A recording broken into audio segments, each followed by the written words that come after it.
Hi, it's Joanna Oakey here and welcome back to the Deal Room podcast, brought to you by the commercial legal practice, Aspect Legal.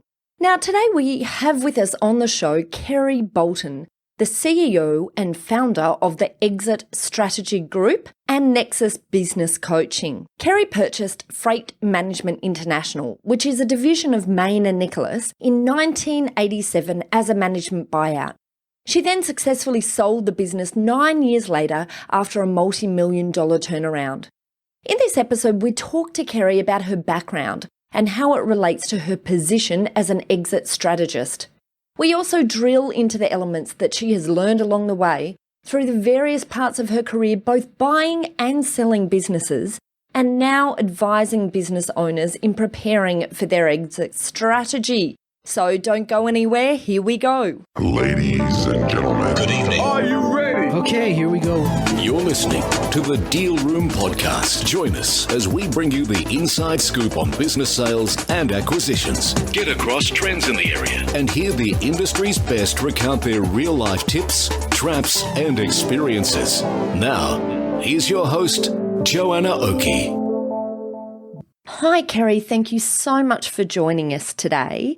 I thought maybe we could start off today with you giving our listeners just a little bit of a rundown of what an exit strategist is, because I think for many people there's confusion in their minds about what an exit strategist for business sales and acquisitions is in comparison to a broker or indeed to business coaches as well. Sure. Thanks very much, Joanna. So an exit strategist really is a person who helps facilitate with a business owner and all the team of people that might be around him to help them develop a plan that's going to be able to give them a simple strategy to build a business that's transferable so that it has really strong human and structural, customer and social capital so that, very much the future of the individual and the family and the business is addressed through exit planning and creating value today. So an exit strategist is the person who facilitates all of that. So it's a great role acting with everyone else's interests at heart and not being in competition with them, but actually working together with them so that you get a really closely knit team that's all going in the same direction. I guess it would be interesting for us to understand what it is in your background, how your background worked, and how you ended up in this role that you have now, advising as an exit strategist. Sure thing. Well, I'll nip straight to the 1980s, actually, when I had the opportunity as a 30-year-old at the time, where I became the first female general manager of a division of Main Nicholas, which still is today, a publicly listed company, but it's changed its name. It's now called Main Pharma. And so the business that I was looking after was called Freight Management International. And back in 1987, the Main Nicholas decided to sell that business. And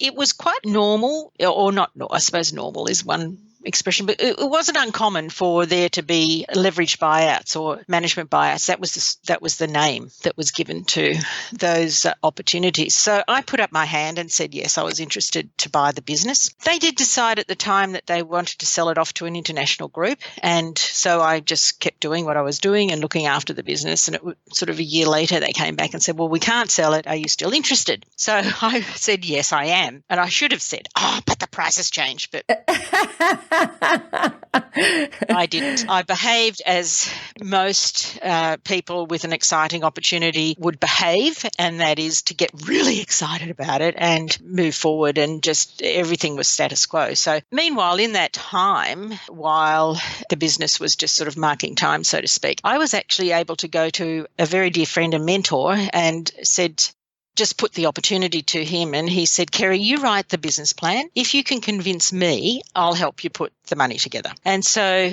we needed $1 million at the time, and my husband and I had exactly zero. So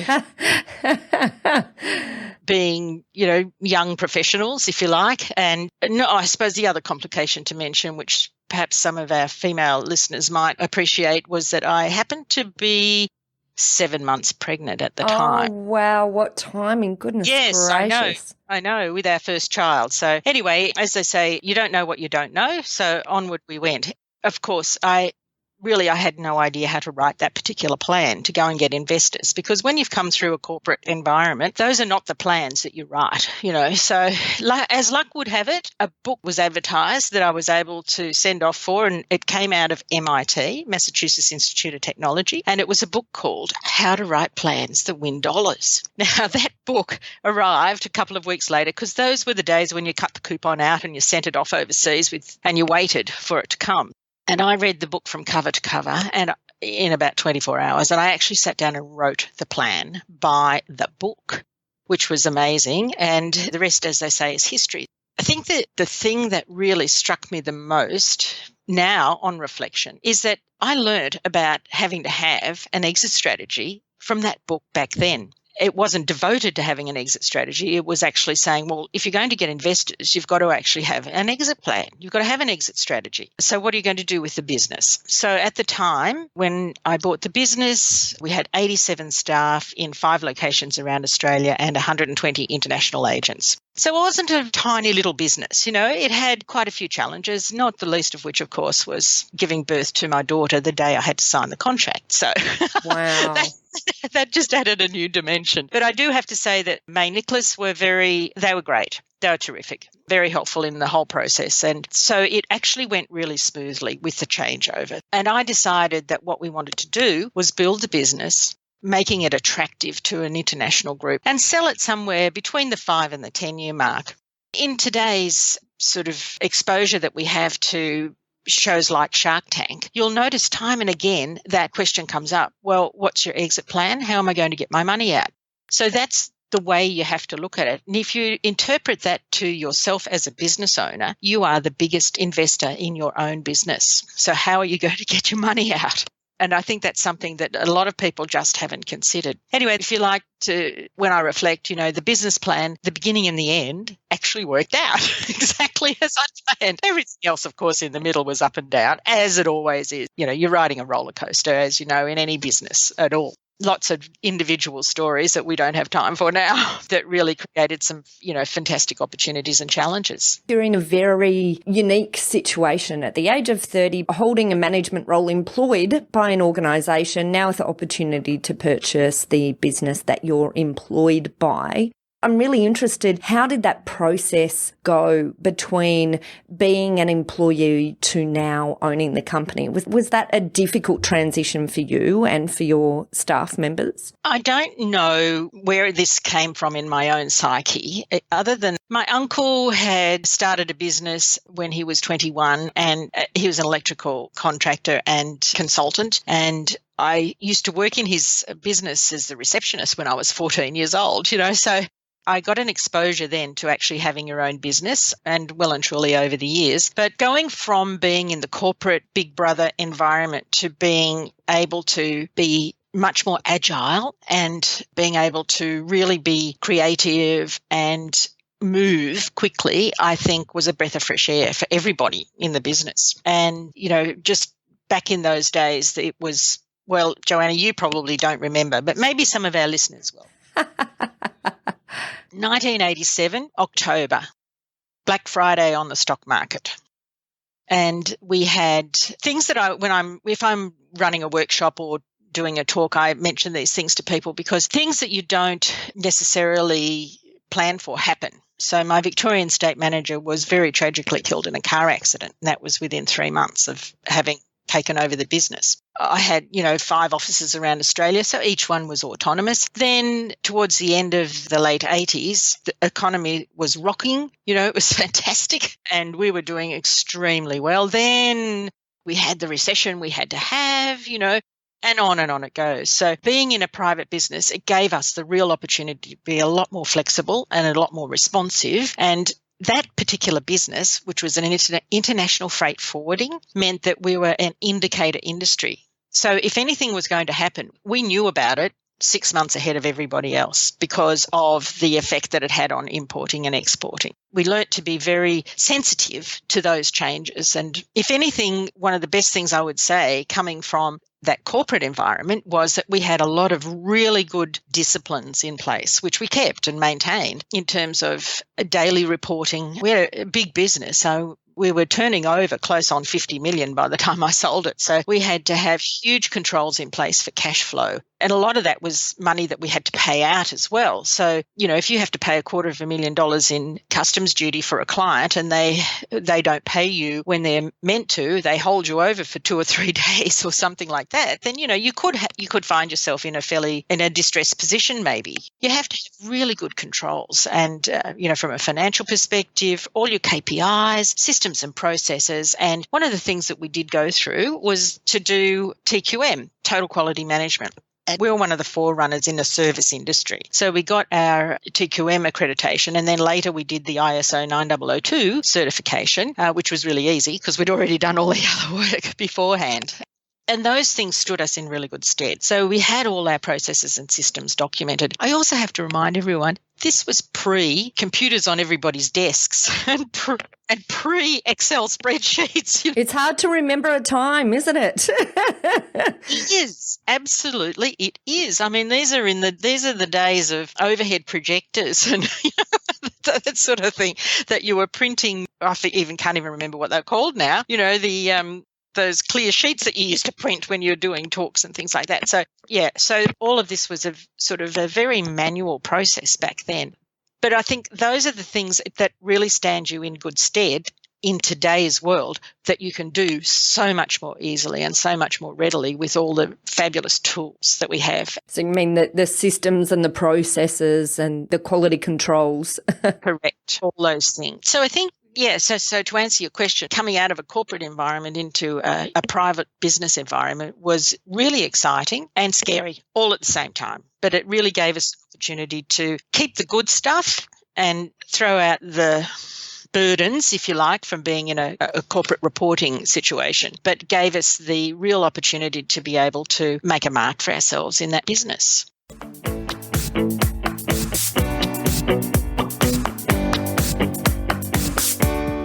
Let's take a short break. When we come back, Kerry explains the difference between an exit strategy versus that of an exit plan. I know it sounds similar, but they're different, and Kerry explains why. She also explains why it's not enough to simply have a strategy. We also drill into some significant statistics around the massive number of businesses that are retiring in the next few years. And finally, we close this episode out by leaving you with some tips on how to properly plan an exit. And that's next. I'm Joanna Oakey, and you are listening to the Deal Room podcast, brought to you by our commercial legal practice, Aspect Legal.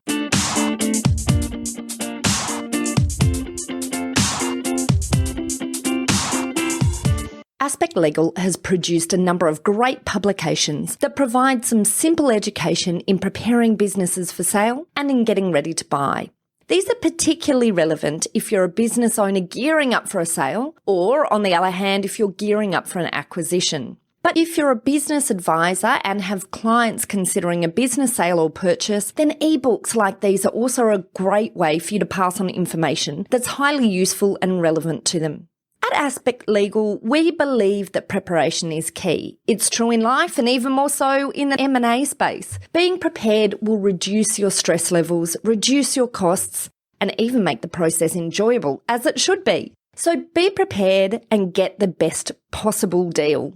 We have 2 ebooks available for you for free. The first is the top 7 legal considerations in preparing for the sale of a business, and then we also have an ebook related to buying a business, a guide to closing the deal. To get a free copy of either of these ebooks, simply head over to our website at thedealroompodcast.com or check out the show notes to this episode and find the download link for these free publications. We also offer the option of co-branding if you'd like to customise these documents for your clients by having your brand attached to it. Just get in touch with us via our contact section on our website at aspectlegal.com.au.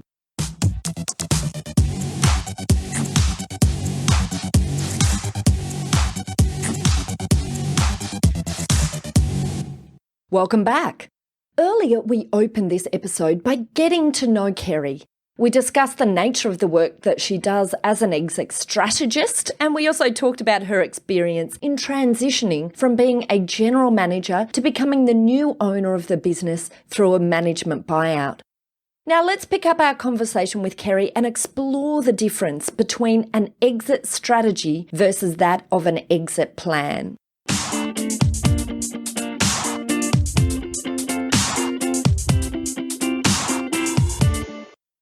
You talked about having the exit strategy or the exit concept at least somewhat organised before you started as part of your pitch to your investors. Do you feel that having that clarity about what the exit looked like helped in driving the day-to-day of the business? How do you feel it impacted the day-to-day of the business? We were always going to sell the business. So we always had the end game in mind.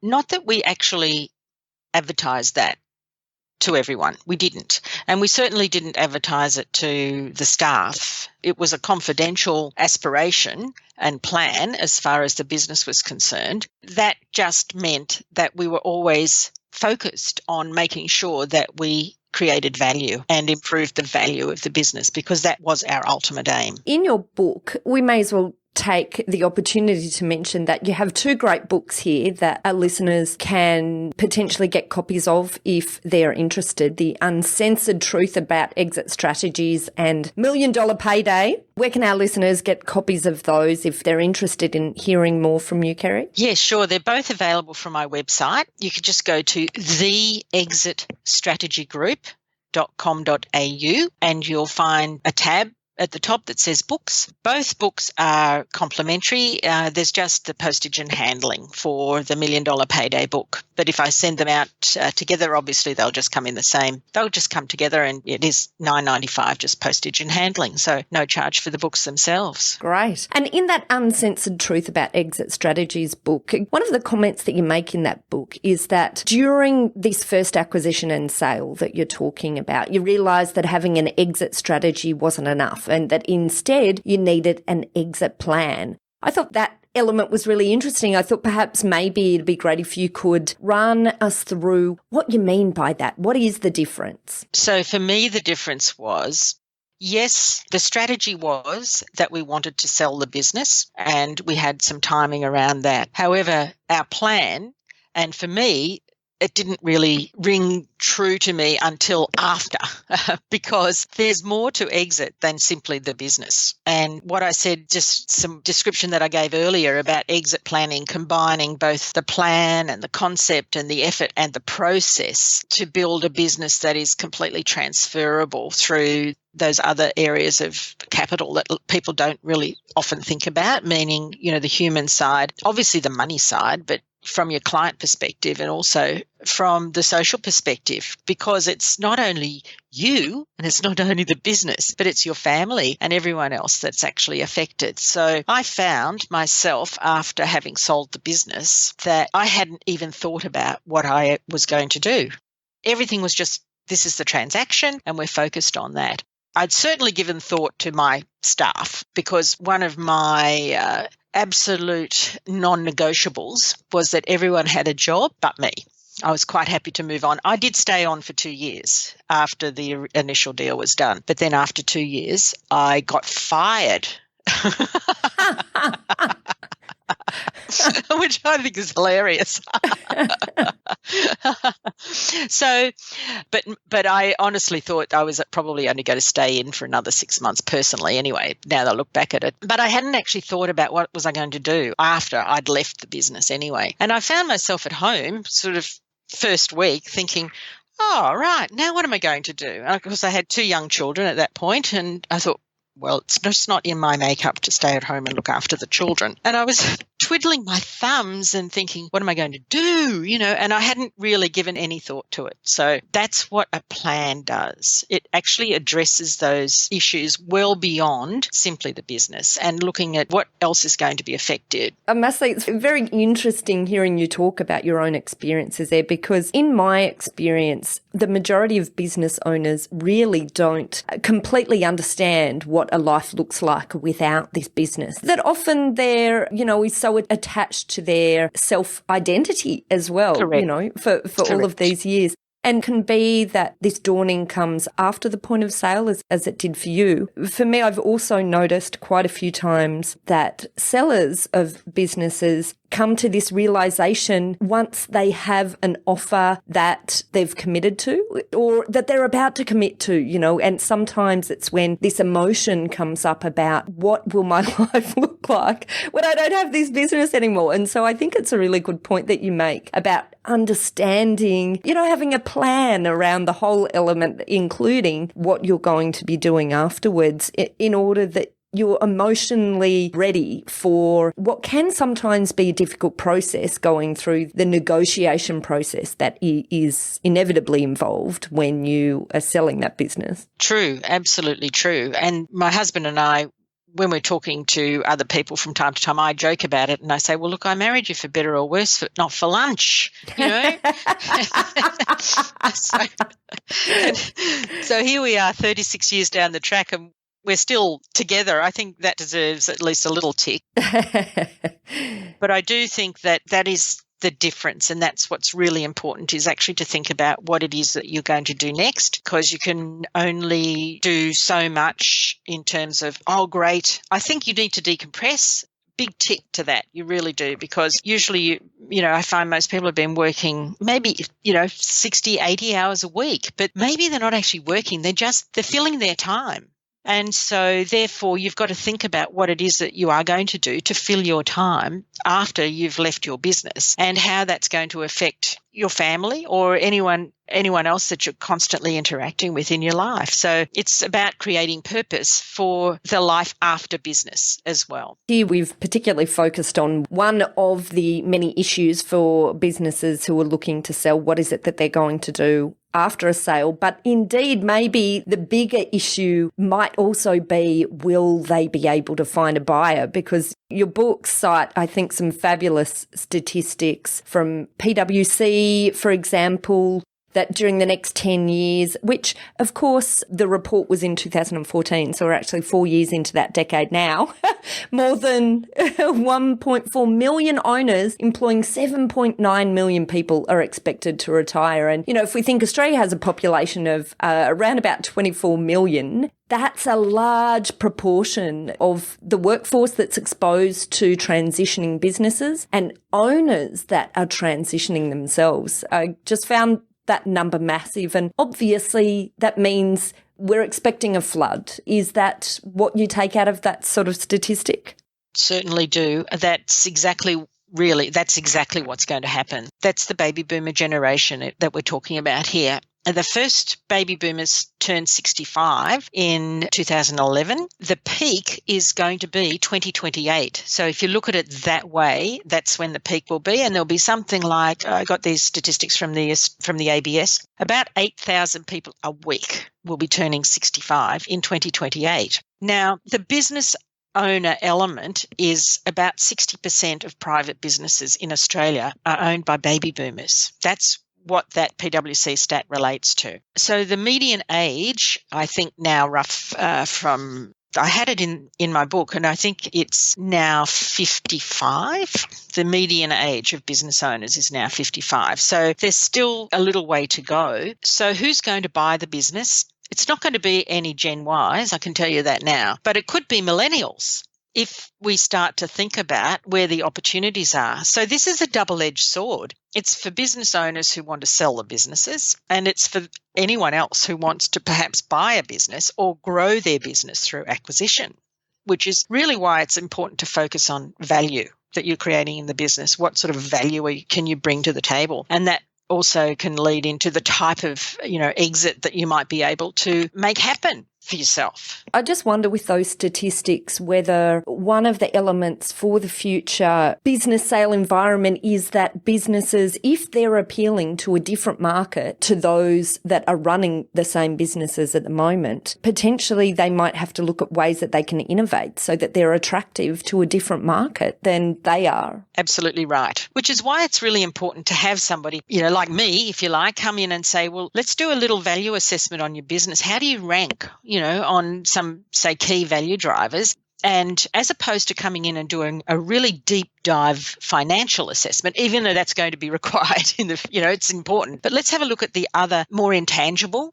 areas that are involved and where the value is being created in that, because that can give you some really good ways of thinking about who might be interested in your business. I think then this dovetails well into my last question, which is what should business owners be doing in order to properly plan their exit? So what are the key things they should be thinking about now? Obviously, as we've discussed, there could be a flood in the future, so it's about getting themselves ready in advance and perhaps being ready to hit the market before the flood. Ideally, I think that'd probably be a good idea.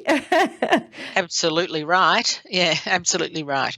Interestingly, from the personal research that's come as a result of my people who've actually bought the book or ordered especially the Uncensored Truth About Exit Strategies, because in the process I ask some questions, and the research has shown that the biggest hurdle that people face is that they have absolutely no idea what their business is worth. So that's the biggest one. Then they don't know what they're going to do afterwards. But let's go back. So the things that I would expect people to do now would be to get a ballpark valuation assessment, get some idea of what you think the business could be worth today.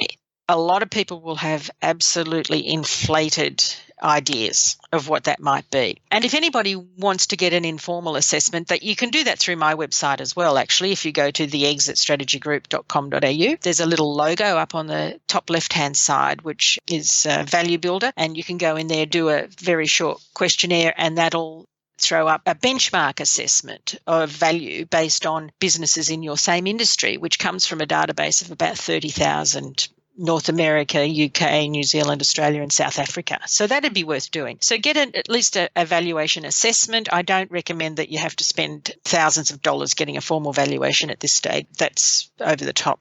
Then secondly, when you get that sort of information, then just think about what else might there be in the business that could be perhaps restructured. How transferable is it now? If the business is really reliant on you and or perhaps a key employee, or if you really have very high exposure to one or two major customers or one or two major suppliers, what can we do to mitigate that? Because it's about taking risk out for someone else who might come along. So there's a couple of things that you could do just, right now from the get-go and start putting those sort of planning around mitigating risk and really understanding how valuable the business might be today compared to what you think you need. Well, that's another area. Have you ever thought about how much money you need for the future? I mean, in terms of if you're currently paying yourself a nice salary and you've got profits coming from the business, you may have already made some other investments that are generating some passive income for you. But how are you going to replace those? So what's your enough is enough number? Work that out as well. So there's a few key points and places to start. Great. Well, look, thank you so much for coming along today, Kerry. I think you've shared some really interesting information. And it's great also, I think, to talk about the background that has given you the insight that you're now talking to business owners. Because, of course, it's one thing to be able to talk about each of these areas. It's another thing to be talking from the perspective of having actually done it yourself and stood in the shoes. And indeed, you didn't leave that business and then give up business owning entirely. I understand you've moved on to own and operate many other businesses after that initial business. Is that right? Absolutely. Yes. I started doing business coaching when I didn't know what I was going to do after I had finished in the freight business. And I took myself off to university and did a master's degree in entrepreneurship and innovation as well. With my husband, had a real estate agency as well, which we sold in 2007. And yes, I've done a whole range of other things as well. Great. So look, just recapping, I think some of the highlights of the areas that you've talked about today. First and foremost, you talked about the benefit of thinking about the exit right at the beginning. So right at the time when you bought in, you were forced to think about the exit, and that helped drive the way you built and worked with the business until the point that you met your vision of exiting. Secondly, the statistics that we talked about today are really powerful. And, we hear these statistics a lot in the media, but I think the relevant element of that is, what does that mean for us? So many of our listeners are businesses who are maybe building themselves for exit, and it will be relevant for them to understand that they might be part of a very large pool of businesses that are selling in the future. And for our accountants who are listening, you've heard this before, but maybe today is the point where you say, okay, well, maybe out of this we can take some real action items in which we can assist our clients get themselves ready for this change that will happen into the future as the baby boomers who are owning the bulk of our small businesses are starting to divest themselves of these businesses. And then our tips for businesses out there are to get a ballpark value of your business. And Kerry pointed to some free tools that she has on her website at the Exit Strategy Group that can help you get a ballpark value. And to think also about how it is that you can make the business more transferable, and to understand how much you need for the future in order to work backwards and work out the value that you need to be achieving for your business, and then how you're going to ensure that you can pull this value out of the business when it comes to that point of sale. Thank you so much for coming on board, Kerry. Hopefully we can have you back very soon again to tease through some of these issues in further detail. My pleasure indeed. Thank you very much for having me, Joanna. Well, that's it for today's episode. If you'd like more information about this topic, head over to our website at thedealroompodcast.com, where you'll be able to download a transcript of this podcast episode if you'd like to read it in more detail. In our show notes, you'll also see a link to Kerry's website at theexitstrategygroup.com.au if you'd like to get in contact with her directly. You'll also find details there of how to contact our lawyers at Aspect Legal if you or your clients would like to discuss any legal aspects of sales or acquisitions. We've got a number of great services that help businesses both prepare for a sale or acquisition and also assist them in getting transaction ready. We've also got a range of services to help guide businesses through the sale and acquisitions process. We work with clients both big and small and have different types of services depending on size and complexity. So don't hesitate to book a free appointment if you want to find out how we might be able to assist. And finally, if you enjoyed what you heard today, please pop over to iTunes and leave us a review. And of course, don't forget to press the subscribe button so that you can get these episodes served up to you weekly as we release them. Thanks again for listening in. This has been Joanna Oakey and the Deal Room Podcast, brought to you by our commercial legal practice, Aspect Legal. See you next time. Ladies and gentlemen. That will conclude this evening's entertainment.